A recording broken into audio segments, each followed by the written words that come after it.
मतदार यादीतील घोळावरून सध्या वातावरण तापलंय। त्यातच मुंबईच्या माजी महापौर किशोरी पेडणेकर यांचं नाव 2 वेळा यादीत आलंय। स्वतः किशोरी पेडणेकरांनीच याबाबतचे पुरावे सादर केलेत। आता सांगतील की मिस्टेक झाली आहे असा टोलाही पेडणेकरांनी लगावलाय।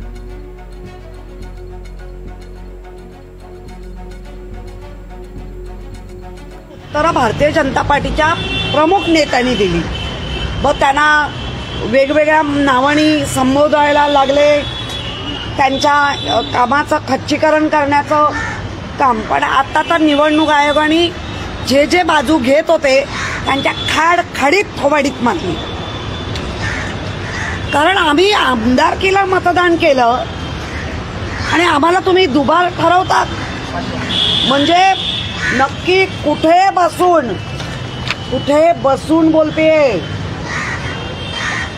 ही यादी बनवली आणि हे निवडणूक आयोगाचं काम नाही का?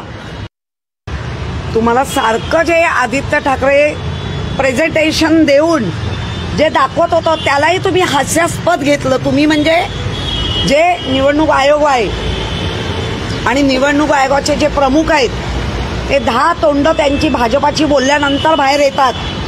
पण नक्की हा प्रमुख निवडणूक आयोग कोणाच्या घरी बसून हे केलेलं कांड आहे असं मला विचारायचं आहे।